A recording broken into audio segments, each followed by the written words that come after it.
Mendingan Ini bagian olahraga ya. Nah, coba Pak. Yang di kelas saya bagian olahraga. Kenanya namanya rencana keun. Dari kecil kalapan kan ada namanya. Enak ke tuh. Nah, Pak. Kecil kalapa. Oh, jagoan kuatan. Kecil kalapa.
Assalamualaikum sahabat, masih dengan saya Ihsan di channel Ihsan Fuad Baik Hati. Tetap semangat, sehat, dan sukses selalu. Sekarang saya punya dua kabar baik dan kabar buruk. Kabar baiknya alhamdulillah tidak punya kabar buruk, dan kabar buruknya belum ada kabar baik.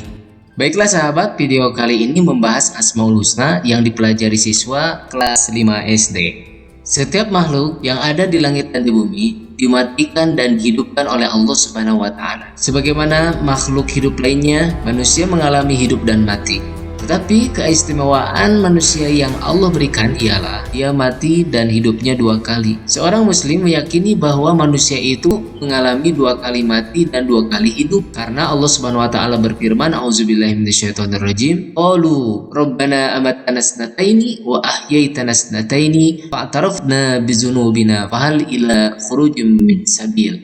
Mereka orang-orang kafir berkata, "Ya Tuhan kami, Engkau telah mematikan kami dua kali dan telah menghidupkan kami dua kali pula. Lalu kami mengakui dosa-dosa kami. Maka adakah jalan bagi kami untuk keluar dari neraka ini?"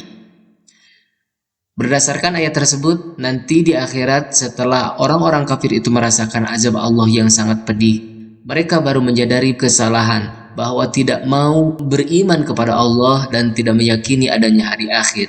Sehingga mereka memohon kepada Allah untuk menebus dosa-dosanya itu, agar mereka bisa keluar dari neraka yang mengerikan itu. Akan tetapi nasi sudah menjadi bubur, dan manusia hanyalah bubuk ranginang, tidak berkuasa merubah keadaan.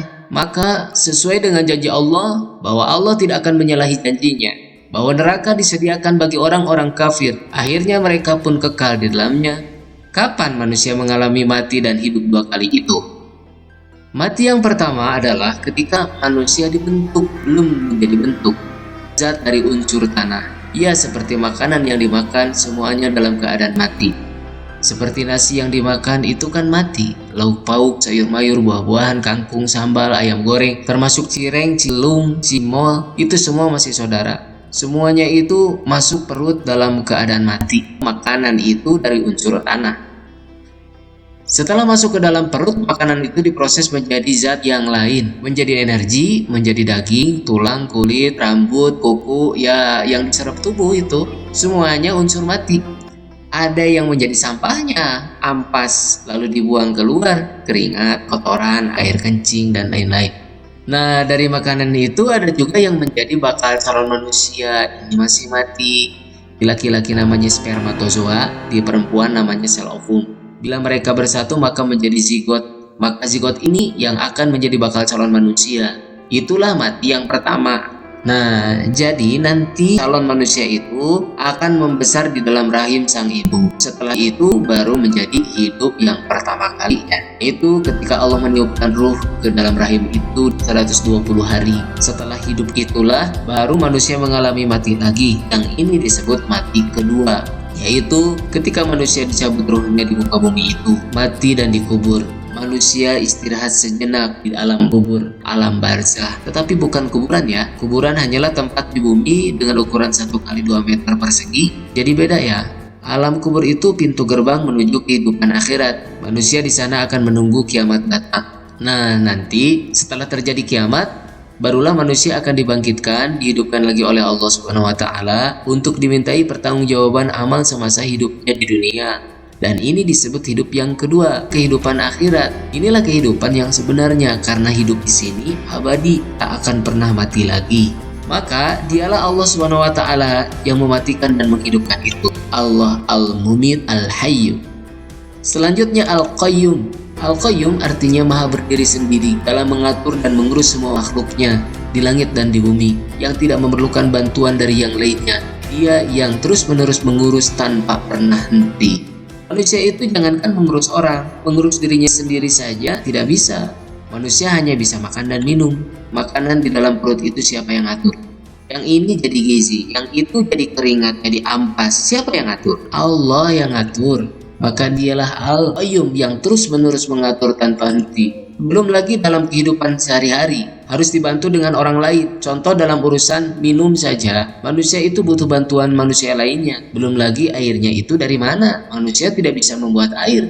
Yang memiliki kemampuan mengatur itu semua hanyalah Zat yang maha berdiri sendiri, yang mengatur alam semesta, Allah Al-Qayyum. Allahu la ilaha illa huwal hayyul qayyum, la ta'khudhuhu sinatu wa la naum.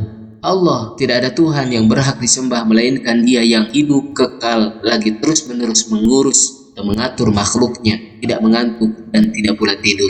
Al-Baqarah 255. Allah Al-Ahad, Maha Esa, itu pernyataan Allah sendiri. Qul, katakanlah oleh engkau Muhammad, Wallahu Ahad, dialah Allah yang Maha Esa. Allah tidak mungkin lebih dari satu, karena Dia yang mengatur alam semesta, maka harus satu. Kalau Allah lebih dari satu, maka pasti akan hancur. Sebagaimana Allah berfirman, sekiranya di langit dan di bumi ada Tuhan-Tuhan lain selain Allah, niscaya langit dan bumi pun akan hancur. Nah baiklah sahabat, itulah sekilas tema tentang Asmaul Husna. Selanjutnya saya berbagi lagu untuk dihafal siswa kelas 5 SD. Selamat menyimak.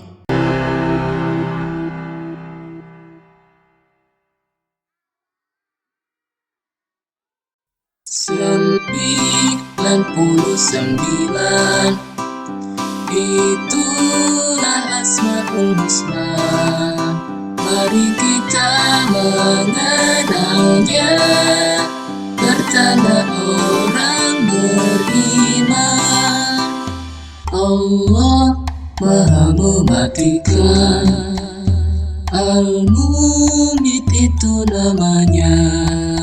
Allah Maha menghidupkan,